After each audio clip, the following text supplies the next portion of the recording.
마지막 주일 예배를 맞아서 어떤 말씀을 나눌지 기도하면서 역시 나와 하나님과의 영적 단계가 어디쯤에 와 있는지 아브라함의 부르심을 살펴보면서 한번 살펴볼 수 있는 그런 기회가 되면 좋겠다 해서 여러분들과 함께 말씀을 나누고자 합니다. 여러분, 아브라함이 하나님께 부르심을 받는 장면을 우리는 창세기 12장으로 여러분 알고 있습니다. 2021년 1월 1일부터 다시 성경 읽기가 창세기부터 이렇게 시작되는데요. 12장 1절 우리가 읽은 본문 말씀을 보면 여호와께서 아브라함에게 이르시되 라고 시작되는 하나님과 아브라함의 만남이 나옵니다. 하지만 여러분, 창세기 12장 1절부터 나오는 아브라함의 부르심에 대한 이야기는요, 사실 아브라함과 하나님이 두 번째 만난 것입니다. 두 번째 부르심이죠. 아브라함의 고향이 어딘지를 보면 알 수 있습니다. 아브라함의 고향은요, 지금 두 가지 학계의 의견이 있습니다. 지금 오늘 본문 4절을 보면 아브라함이 하란을 떠날 때 그의 나이가 75세였더라 이렇게 나오지 않습니까? 이건 분명히 하란을 떠날 때잖아요. 그런데 아브라함의 고향은 우르입니다. 그래서 갈대아 우르라고 알고 있죠. 갈대아라는 곳은요, 두 강이 만나는 지역의 평원이라는 뜻이에요. 메소포타미아 같은 의미입니다. 메소포타미아가 어디부터냐면요, 페르시아만 연안에서부터 반달이라고 초승달 모양이죠. 초승달 모양으로 이렇게 해가지고는 지중해에 이르는 팔레스타인 쪽까지 이르는 이 지역을 메소포타미아 문명 지역이라고 해요. 우리가 알고 있는 원래 아브라함의 고향 우르는 어디쯤에 있느냐면 지금의 페르시아만 근처 쿠웨이트가 있거든요. 그리고 그 위에가 이라크가 있어요. 거기 접경 지역에 우르라는 곳이 있습니다. 지금도 우르라는 지명이 있어요. 여기를 이렇게 아브라함의 고향으로 봅니다. 많은 성경학자들이 그렇게 보고 있어요. 저도 그렇게 보는 입장입니다. 그런데 또 만만치 않은 증거들이 위에 하란 근처에 샨스 우르파라는 곳이 있어요. 거기를 우르파라고 하는데 거기가 아브라함의 고향일 것이다 라고 얘기하는 사람들도 있어요. 근데 그렇게 보면은 이제 그 관점이 조금 달라지겠지만은요, 그렇게 봐도 아브라함이 오늘 본문 12장 1절에서부터 보는 아브라함과 하나님과의 만남은 두 번째 만남이 됩니다. 사도행전 7장 2절에서 4절까지 말씀을 보면은요, 그곳이 스데반이 순교당하는 장면이 사도행전 7장에 나와 있거든요. 그때 스데반이 산헤드린 공회에서, 그러면 성경 전문가들이죠, 제사장들과 바리새인들로 이루어진 산헤드린 공회입니다. 그 공회 앞에서 이제 스데반이 증언을 하는 내용이 나옵니다. 근데 거기 2절에서 4절 말씀에 보면은요, 스데반이 이렇게 얘기를 해요. 스데반이 이르되 여러분 부형들이여 들으소서. 우리 조상 아브라함이 하란에 있기 전 메소포타미아에 있을 때에 영광의 하나님이 그에게 보여 이르시되 내 고향과 친척을 떠나 내가 네게 보일 땅으로 가라 하시니 아브라함이 갈대아 사람의 땅을 떠나 하란에 거하다가 그의 아버지가 죽음에 하나님이 그를 거기서 너희 지금 사는 이 땅으로 옮기셨느니라. 과정을 아시겠죠? 그러니까 스데반은 지금 정확하게 성경 전문가들에게, 그들이 지금 이의제기를 전혀 하지 않고 있잖아요. 그들에게 뭐라고 하느냐면 아브라함이 하란 전에 갈대아의 우르에서 내 고향과 친척을 떠나라는 하나님의 명령을 받고 하란으로 옮겼다. 그 하란에서 아버지가 죽고 너희가 지금 사는 이 땅으로 옮겼다 해서 두 번의 이주를 얘기를 하고 있는 거죠. 그리고 지금 창세기 12장 4절을 보면 그가 하란을 떠날 때에 나이가 75세였다라고 얘기하면은 지금 창세기 12장 1절에서부터 얘기하는 너의 본토 친척 아비집을 떠나라 라고 얘기하는 이 장면은 하나님께서 아브라함에게 두 번째 말씀하신 얘기가 되는 것입니다. 여러분 그 상황은요. 창세기 11장 31절 32절 우리가 읽은 본문 바로 위에 있는 창세기 11장 31, 32절에 이렇게 나와 있습니다. 데라가 누구냐면 아브라함의 아버지입니다. 데라가 그의 아들 아브라함과 하란의 아들인 그의 손자 롯과 소돔까지 동행했던 사람이 롯이잖아요. 롯. 그게 아브라함의 형제 하란의 아들이었습니다. 조카인 거죠. 그의 며느리 아브라함의 아내 사레를 데리고 갈대아인의 우르를 떠나 가나안 땅으로 가고자 하더니 하란에 이르러 거기 거류하였으며 데라는 나이가 205세가 되어 하란에서 죽었더라 이렇게 되어 있습니다. 데라는 아브라함의 아버지로서 지금 이 관점이 기록이 되어 있는데요. 이 성경의 상황을 이렇게 예상할 수 있습니다. 아브라함이 갈대아 우르에서 하나님의 떠나라는 명령을 일단 받습니다. 그리고 아버지 데라에게 이렇게 얘기를 하겠죠. 제 아내 사라와 함께 하나님의 말씀에 순종해서 제가 떠나고자 합니다. 얘기를 했던 거죠. 그러자 무슨 이유에선지 데라가 아브라함을 따라 함께 떠나고자 한 거예요. 아브라함의 형제, 동생인지 형인지는 모르겠어요. 근데 제 생각으로는 형 같아요. 형 같아요.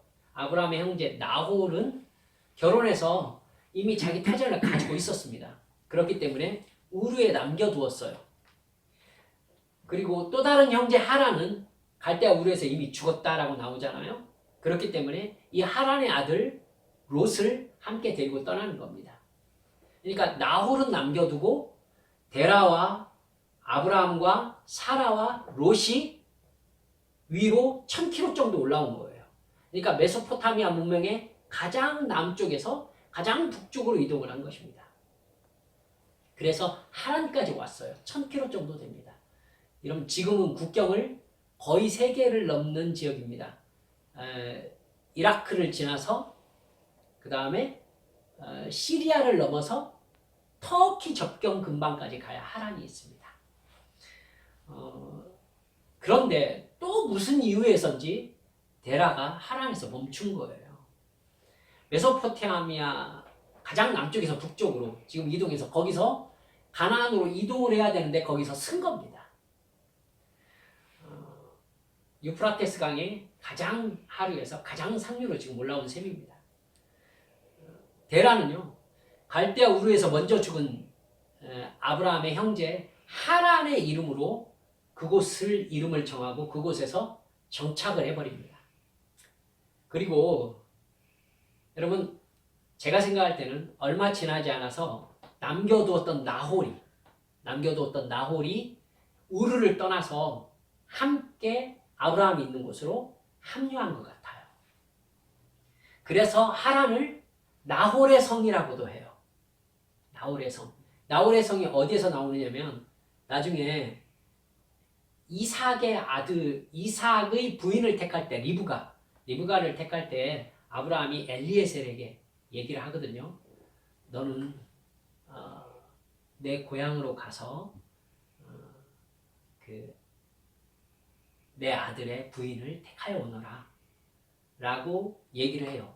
그러자 이 엘리에셀이 어디를 가느냐면 이 하란으로 가요. 세겜에서 하란까지는 한 800km 정도 돼요. 그래서 하란으로 가서 나오는데 거기에 이름이 뭐라고 나오느냐면은 하란 또 나홀의 성에 이르렀다 이렇게 나옵니다. 나홀의 성. 그러니까 나홀이 우르에서 나홀 이 하란 쪽으로 올라왔다는 것을 의미하죠. 성경 이 부분 때문에 우르가 하란 근처 아니었겠는가라고 추정하는 성경학자들도 있어요. 그것이 전부 잘못됐다는 게 아니라 그럴 가능성도 있다라고 얘기를 하는 겁니다. 그런데 제가 생각할 때에는 그렇게 되면 하란과 우르가요. 키로수로는 한 35km에서 40km 정도밖에 안 떨어져 있어요. 그러면 같은 생활권이라고 볼 수 있거든요. 그죠? 고대 사람들이라고 해서 30km 떨어지면 못 가고 그러는 거 아니에요. 여러분, 야곱이 양을 칠 때에 사흘길을 떨어져서 양을 쳤다라고 나오죠. 사흘길을 떨어져서 양을 쳤어요. 사흘길이면 거의 양을 치는 목자의 발걸음으로는 90km가 넘는 길입니다. 그러니까 사흘길을 양을 데리고 이렇게 양치고 하는 것이 그때 사람들이 유목민들에게는 너무나 당연한 일이었다는 거예요. 그러면 사흘길 정도는 여러분 같은 문화권 100km 여안에는 같은 문화권인 거예요. 근데 거의 한 35km 정도 떨어진 우르파와 하란이 다른 곳으로 언급되는 것은 저는 좀 이건 아니다라는 생각이 들었어요. 그래서 상부 우르가 아브라함의 고향이냐 혹은 하부 우르가 아브라함의 고향이냐라고 할 때 저는 하부 우르가 아브라함의 고향일 가능성이 크겠다라고 생각하는 편입니다. 상부 우르라고 생각해도 성경적으로 막 어긋나고 그러진 않습니다. 예, 그렇습니다. 여러분, 나홀의 아들, 그러니까 아브라함의 형제 나홀의 아들 부두엘이 리브가의 아버지입니다. 그래서 리브가는 나중에 에서를 피해가지고 야곱을 자기 친정 하란으로 보내죠. 리브가의 오빠가 야곱을 20년 동안 머슴으로 부렸던 라반입니다. 라반의 두 딸 레아와 라헬이 이제 야곱과 결혼하게 되죠. 여러분 어찌됐든 상황이 이렇습니다. 아브라함은 별 수 없이 아버지 데라가 하란에 머물러 가지고 살아버리니까 거기에 머물 수밖에 없었죠. 머물 수밖에 없었어요. 이제 그 먼 길을 아버지 데라와 함께 동행했으니까요. 도대체 하란에 도착했을 때 아브라함이 몇 살 정도 되었는지 성경에 나와 있지 않습니다. 그리고 하란에 몇 년 살았는지를 알 수가 없어요. 성경에서 아브라함이 하란에서 살았을 때의 기록이 전혀 나타나 있지 않습니다. 그 기간이 얼마가 되었든지 간에 데라가 205세로 하란에서 죽습니다. 그리고 그때의 나이가 아브라함이 75세다 이렇게 나와 있습니다. 이것 때문에 또 성경에서 문제가 발생한 이야기들이 있는데 얘기들이 너무 길어서 제가 이건 그냥 넘어갈게요. 개인적으로 혹시 데라가 70세부터 아브라함을 낳았다라고 되어 있기 때문에 이 나이 차이에 문제가 발생을 하는데요. 그런 부분에 생각이 이렇게 그렇게 자세히 성경을 읽으시는 분은 개인적으로 질문해 주시면 제가 대답해 드리겠습니다. 네. 데라가 205세에 죽었는데 그때 아브라함이 75세였던 거예요. 여러분, 이제 하란에서 아브라함이 이제 어떻게 해야 될지 모를 때 하나님께서 아브라함에게 다시 나타난 것입니다. 그 두 번째 나타나신 기록이 창세기 12장입니다. 하나님은 첫 번째 하신 말씀과 똑같이 말씀하셨습니다. 너는 너의 고향과 친척과 아버지의 집을 떠나 내가 네게 보여줄 땅으로 가라. 원래 고향은 갈대아 우르인데 아버지 데라와 모든 식구들이 하란의 자리를 잡고 살고 있으니까 그곳이 고향으로 일컬어지지 않았는가라고 저는 생각합니다. 하나님은 변함없이 고향과 친척과 아버지의 집을 떠나라고 하십니다. 이 상황을 통해서 우리 2020년을 돌아볼 수 있는 이 거울을 하나 잡았으면 좋겠어요. 첫 번째, 이겁니다. 하다 말거나 부분적으로 한 순종은 하나님께서 인정하지 않으신다는 것입니다. 그리고 부분적 순종은 후유증을 남겨요. 이걸 잊지 마세요. 다시요. 하다 말거나 부분적으로 한 순종은 하나님이 순종으로 보지 않으십니다. 그리고 부분적 순종은 반드시 후유증을 남깁니다. 아브라함은요, 분명히 고향과 친척을 떠나라는 말씀을 듣고 북쪽으로 이동했지만은 부분적으로 순종했어요. 완전히 순종하지 않았습니다. 아버지 데라와 조카 롯과 함께 떠난 거예요. 하나님은 맨 처음부터 네가 떠나라, 아버지를 떠나라고 그랬고 친척을 떠나라고 그랬어요. 고향을 떠나라고 그랬어요. 이건 아브라함과 사라만 움직이는 그림입니다. 근데 데라가 함께 가고 롯도 함께 가고. 여러분, 데라는 가나안으로 인도하시는 하나님의 인도하심을 하란까지만 순종했어요. 아브라함은 하란에서 아버지가 죽을 때까지 상당히 오랫동안 머물 수밖에 없었습니다. 아브라함이 하나님의 인도에 불순종한 시간인 거예요. 하나님과 아브라함의 교통 역시 그때를 기준으로 성경에 나타나 있지 않을 정도로 중단되어 있습니다. 그 기간에 아브라함에 대한 얘기 성경 어디에서도 찾아볼 수가 없어요. 여러분, 재미있게도 데라, 아브라함의 아버지 데라의 이름 뜻이 뭐냐면은 머무르다, 지체하다 이런 뜻을 가지고 있습니다. 아브라함은요, 하나님의 뜻을 따르지 않고 아버지 데라의 뜻을 따르는 바람에 제가 생각할 때는 하나님의 뜻이 10년 이상 지체되었다고 보여집니다. 하나님이 말씀하신 대로 우르에서 아내 사레만 데리고 그냥 호련히 떠났다면 하나님의 뜻이 훨씬 앞당겨지지 않았을까라고 저는 생각이 듭니다. 하나님의 명령을 처음 명령을 온전히 순종하지 않으면요, 세상과 타협하며 살게 됩니다. 그럼 그건 엄밀히 말하면 불순종이죠.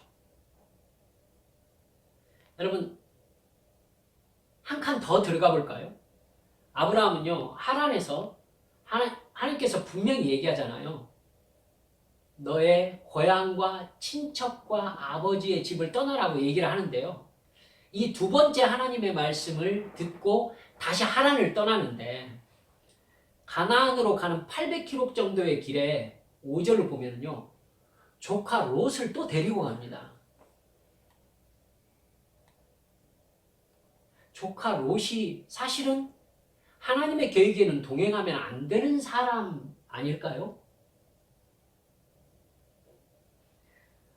네, 아브라함은 또 다시 친척을 떠나라는 말씀을 어쩌면 부분적으로 순종하고 있는 것입니다. 조카 롯은요, 나중에 어떻게 됩니까? 아브라함과 헤어져요. 그래서 롯이 소돔과 고모라로 떠나죠. 소돔 땅으로 떠납니다. 여러분, 그곳에서 하나님께서 소돔과 고모라를 유황불로 멸망시키실 때에 롯과 롯의 두 딸만 간신히 빠져나와요. 그리고 롯의 아내는 비참하게 죽습니다. 소금기둥이 되죠. 그래서 비참하게 롯과 롯의 두 딸만 살아남아가지고 동굴 속에서 살게 돼요. 그리고는 더 안 좋은 일이 발생해요. 롯과 두 딸 사이에서 아들이 생겨나게 됩니다. 그 아들 이름이 뭔지 기억하고 계세요? 모압과 베남미입니다. 모압과 베남미. 베남미가 모압이 누구냐면요, 이스라엘을 우상숭배로 빠뜨렸던 모압 족속의 조상입니다. 모압이라는 나라가 있죠. 베남미가 누구냐면은 암몬 족속의 조상입니다. 그들은 모두 바알 숭배를 적극적으로 받아들였고요, 여호와 하나님을 섬기는 데 있어서 이스라엘의 가장 큰 장애물이 됩니다. 결국 어떻게 됩니까? 모압과 암몬은요, 나중에 아수르라는 나라로 통합됩니다. 그리고요, 아수르는 북이스라엘을 멸망시킵니다.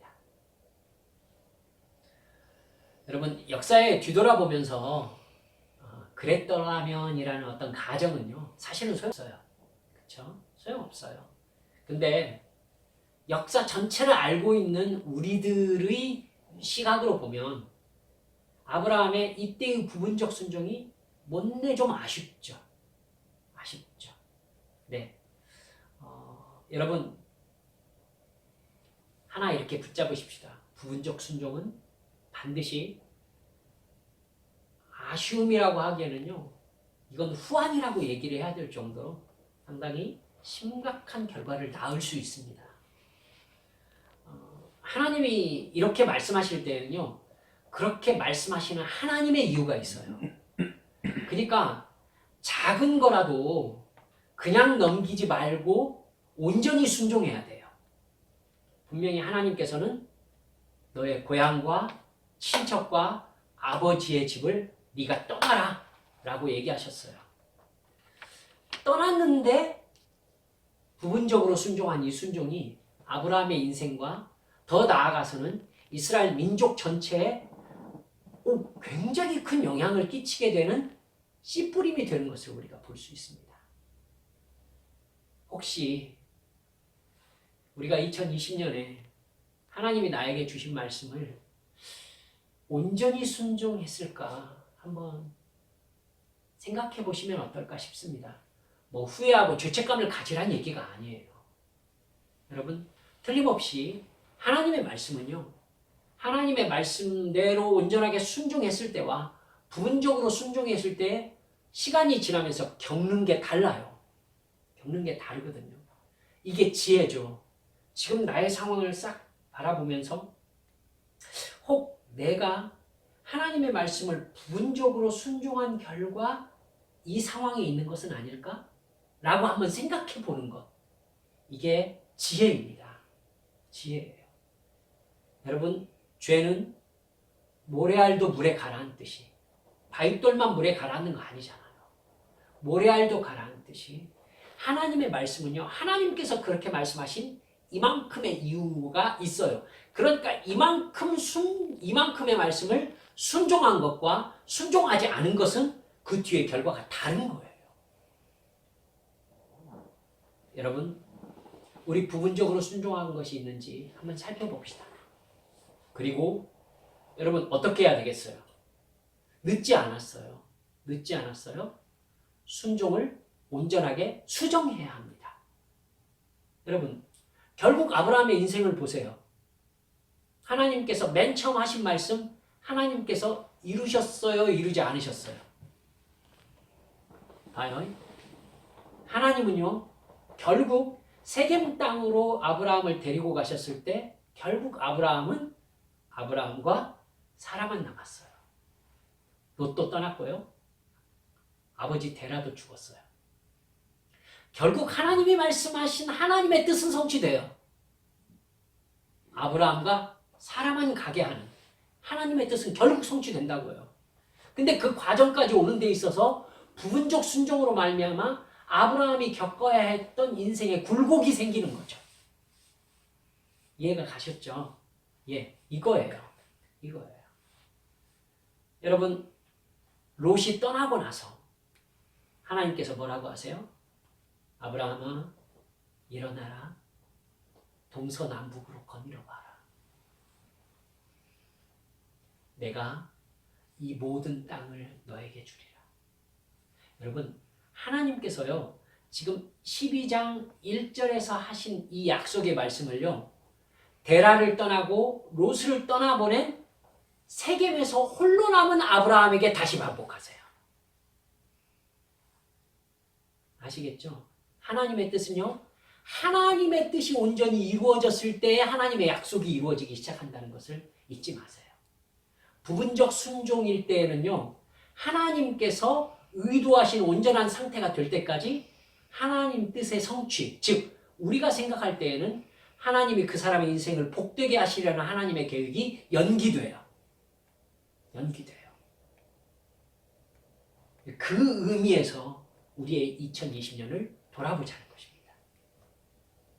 어떻게 사셨어요? 하나님의 뜻에 온전히 순종했어요? 혹시 내가 부분적으로 순종함으로 말미암아 하나님께서 내 인생에 맨 처음 주신 약속을 연기하고 있는 과정은 아니에요? 이거 돌아볼 만하단 말이죠. 그렇죠? 그러면 우리가 맨 처음 하나님을 만났을 때 하나님이 내게 주셨던 약속의 말씀이 어떤 말씀이었지? 혹시 기억나세요?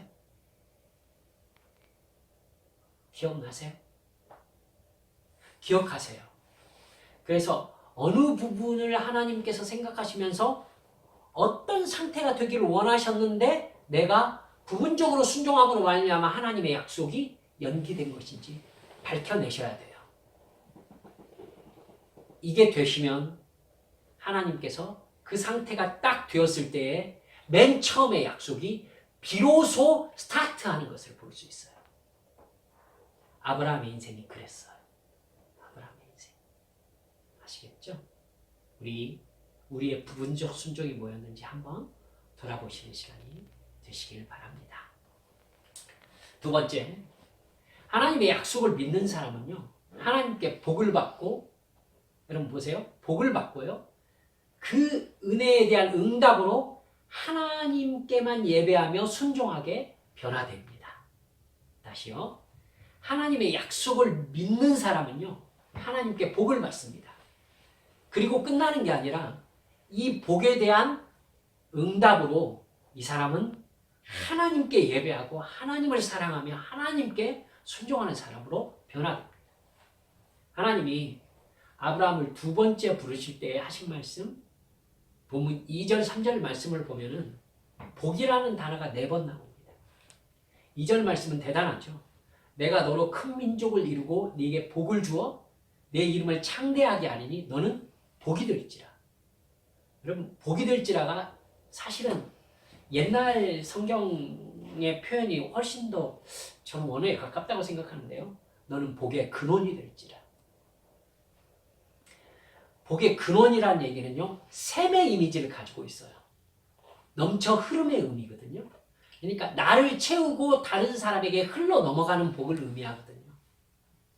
여러분, 3절은 땅의 모든 민족이 너로 말미암아 복을 얻게 될 것이다, 이렇게 말씀하고 있습니다. 여러분, 우리는 이 복에 대한 말씀을 듣고요, 물질적인 풍족함, 부족함이 없는 건강과 관계의 형통, 이런 걸 이렇게 상상하거든요. 내가 계획하는 것, 내가 바라는 것이 다 이루어진다, 이렇게 이제 생각하는 것이죠. 근데 여러분, 그거 아니에요. 만약에 그렇게 해서 너로 말미암아 땅의 모든 족속이 복을 받게 될 것이다 라고 할 것 같으면 땅의 모든 족속에게 막 돈과 막 형통함이 막 넘치면은 이 지구가 막 유토피아로 변하는 것이 하나님의 뜻이란 얘기가 되는 겁니까? 아니잖아요. 여러분, 여기서 사용되는 복이라는 단어는요, 우리가 한번 이 복이라는 단어를 깊이 생각해 볼 필요가 있어요. 히브리어 원어로는요, 복이라는 말을 바라크라고 얘기합니다. 바라크. 이 바라크라는 말이 어디에서 나온 말이냐면요, 베레크에서 나온 말입니다. 베레크가 뭐냐면 무릎이라는 뜻이에요. 무릎. 여러분, 그래서 바라크, 복이라는 말의 뜻이 뭐냐면은 무릎을 꿇다, 엎드리다, 꿇어 엎드려 절하다, 복을 주다, 찬양하다, 이런 뜻을 가지고 있어요. 결국 복은요, 하나님께 무릎을 꿇고 엎드려 절함으로 하나님을 찬양하는 것이 복입니다. 이게 복의 본래 의미예요. 하나님 앞에 무릎을 꿇고 엎드려서 하나님을 찬양하며 하나님이 창조하신 피조물의 정체성을 회복했을 때, 깊이 들으세요. 하나님이 창조하신 피조물의 정체성이 무엇입니까? 하나님을 찬양하는 존재입니다. 이 백성은 내가 나를 위하여 지었나니 나의 이름을 찬송하게 하려 합니다. 여러분, 그 피조물의 정체성을 회복했을 때 하나님께서는 우리의 죄를 사하시고 우리가 하나님께 속한 자로 회복되게 하십니다. 속한 자로. 사람을 지으신 하나님의 뜻이 회복되는 것. 그래서 하나님이 지으신 인간의 존재 목적과 존재 의미가 회복되는 것. 우리가 예수님을 믿어서 영생을 받는 것. 이것이 하나님이 계획하신 인간의 가장 큰 복입니다. 물론 인간이 이 세상에서 살아가기에 돈이 필요하고 관계에서 영향력이 필요하고 세상은 질서로 되어 있으니까, 그 힘의 질서로 되어 있으니까 영향력이 필요합니다. 분명히. 또 그것을 뒷받침할 건강이 필요합니다. 근데 여러분 성경에서 일관되게 얘기하는 것은 뭐냐면요. 하나님과 온전한 사랑의 관계가 회복되어서 하나님께 무릎을 꿇어 예배하고 하나님을 믿고 의지하며 사랑하면 하나님이 나의 필요한 모든 것을 주시겠다고 약속하고 계신다는 겁니다. 그러니까 하나님의 관심은요. 나의 관심은 무엇을 소유하느냐에 있는데 하나님의 관심은 나에게 무엇을 줄 것인가에 있지가 않아요. 하나님은 내가 바라는 것을 나에게 주는 데 관심이 있질 않아요. 여러분 그걸 이렇게 이해하세요. 이스라엘 백성들이 가나안 땅에 들어갈 때 신명기를 여러분 쭉 읽어보세요. 그러면 신명기에서는요. 성경에서 가장 큰 복의 약속이 나와 있습니다. 네가 들어가도 복을 받고 나와도 복을 받을 것이다. 너의 떡반죽 그릇이 복을 받을 것이다. 너의 후손이 복을 받게 될 것이다. 너에게 금과 은이 풍족하게 될 것이다. 너에게 먹을 것이 끊어지지 않을 것이다. 네가 안전하게 살게 될 것이다. 네가 병에 걸리지 않을 것이다. 건강할 것이다. 여러분 더 어떤 복을 받고 싶어요? 이게 신명기에 나오는 복의 약속이에요. 그런데 이 복의 약속이 무엇을 근거로 나와 있느냐면은 네가 하나님께만 예배하고 하나님과의 사랑의 관계 안에 거하며 하나님을 찬양하는 삶을 살 때 그때 내가 너에게 줄 복이 이것이다. 이렇게 하시는 말씀이에요. 그러니까 하나님의 관심은요. 네가 나와 무슨 관계를 맺느냐에만 포인트가 있으신 거예요. 그리고 그렇게 하기만 하면 이러면서 하나님이 주시겠다고 약속하신 것은요. 하나님은 관심 자체가 없어요. 하나님 당신이 이 세상 모든 만물의 주인이시기 때문에 그래요. 뭘 주고 말고는요. 하나님에게는 문제가 아니에요. 하나님께서 창조하신 피조물과 진정한 사랑의 관계, 하나님을 예배하는 진정한 믿음의 관계를 맺는 것이 하나님의 관심이에요.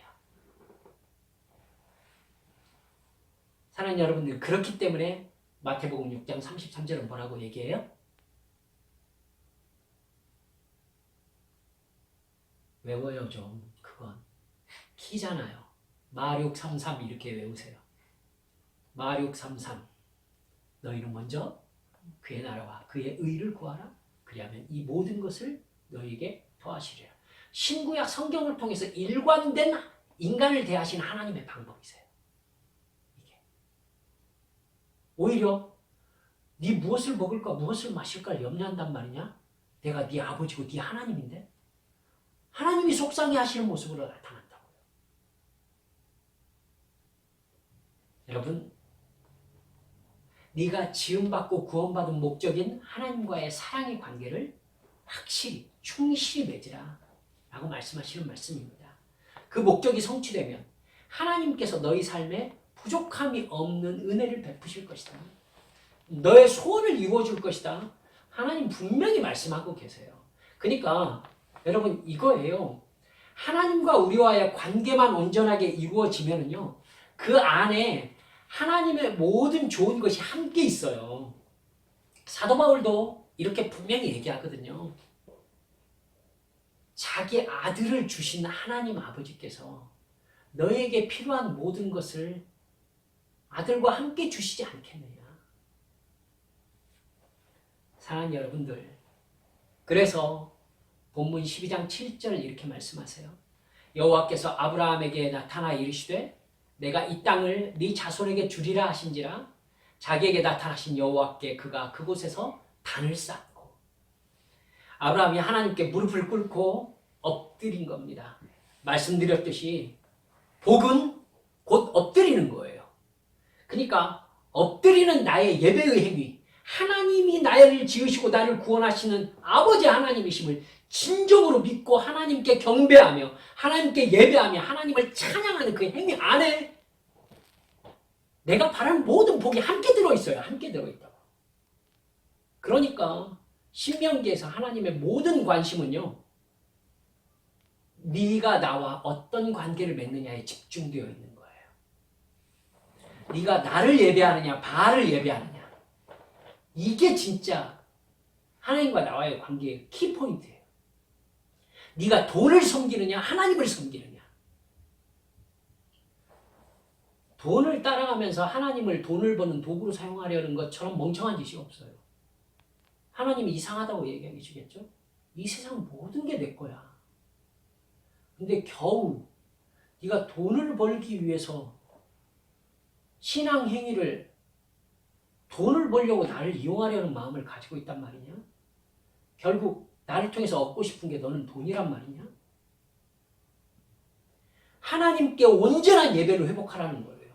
하나님께 기도하며 하나님만 나의 구주이십니다. 하나님이 나를 사랑하시고 나를 만드시고 나를 지으신 나의 하나님 아버지십니다.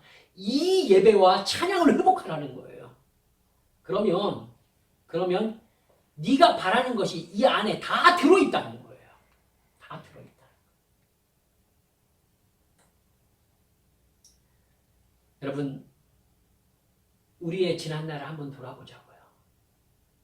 내가 무릎 꿇어 하나님 앞에 온전한 경배와 찬송을 드리면서 온전한 예배를 드림으로 말미암아 그 안에 있는 것이 너무나 자연스럽게 누려지고 있는가? 그건 예배드리는 세계예요. 예배드리는 세계 안에 하나님의 온갖 좋은 것이 함께 있어요. 그러니까 진정으로 하나님을 예배하는 것은요, 하나님의 모든 풍성하신 하늘 곳간에 들어간 행위예요. 그러니까 성경 전체에는 이 세상에서 누리고 말고 하는 것에 대해서 관심이 거의 없어요. 관심이 거의 없어요. 굳이 그걸 위해서 그렇게 기도하고 달라고 할 필요 없어. 너와 내가 사랑의 관계 안에 있으면 너는 부족함이 없을 거야. 이게 하나님의 약속이에요. 여러분, 오늘 말씀을 맺어봅니다. 하나님과 2020년 어떤 관계 속에서 살아왔습니까? 벌써 마지막 주일입니다. 아브라함이 순종하다가 그만둔 세월을 성경과 하나님이 기억하지 않으신 것을 볼 수 있습니다. 하란에서 살았을 때의 기록이 어디에도 나타나 있지 않아요. 또한 부분적 순종은 반드시 아쉬움과 후회를 남기게 된다는 것을 살펴보았습니다. 우리 하나님께서 나에게 명령하신 말씀에 온전한 순종을 회복할 수 있도록 하십시다. 또한 하나님께 온전히 무릎 꿇고 하나님을 믿고 의지하며 사랑하는 하나님의 자녀로서의 본분을 회복해가지고 나를 통하여 하나님이라는 신의 존재와 사랑과 능력이 나와 나를 넘어서 세상 사람들에게 증거되는 복의 근원으로서의 삶을 살아가도록 하십시다. 그래서 우리 한빛교회 진정한 은혜와 복을 사모하는 사람들이 함께 모여들어서 세상에 발딛고 사는 사람이 아니라 영원에 발딛고 사는 하나님의 진정한 자녀의 행복을 함께 간증하고 누리고, 이게 돈이 있든 없든 너무 주님과 함께 사는 것이 행복한, 그래서 주님이 주인 되신 교회와 성도의 삶의 기쁨이 충만하게 되는 2021년이 될 수 있게 하시기를 주 예수님의 이름으로 축원합니다. 이 시간 함께 기도합시다.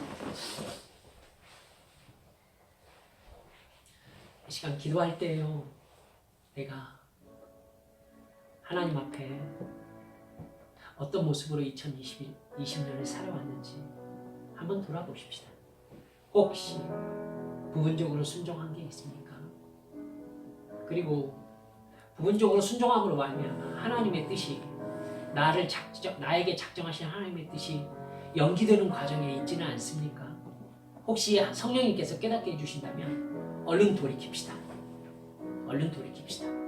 하나님과 약속했던 그 약속이 하나님 앞에 지켜지고 있는지 돌아봅시다. 여러분, 그게 돌아와야 하나님의 축복의 약속이 비로소 모습을 드러내며 시행되기 시작합니다. 우리 알잖아요. 하나님에게 시간밖에 있는 게 없다고. 이 시간 기도하면서 주여 깨닫게 해주소서, 온전한 순종으로 돌아가게 해주소서, 그리고 내가 하나님 앞에 온전한 경배와 하나님 앞에 온전한 예배를 드림으로 말미암아 복이라는 말, 바라 그의 사람이 되는 것, 복의 사람이 되는 것, 주여 그렇게 회복되어지는 2021년으로 복 주시라고 우리 하나님 앞에 함께 통성으로 기도하시겠습니다. 하나님 아버지 감사합니다. 하나님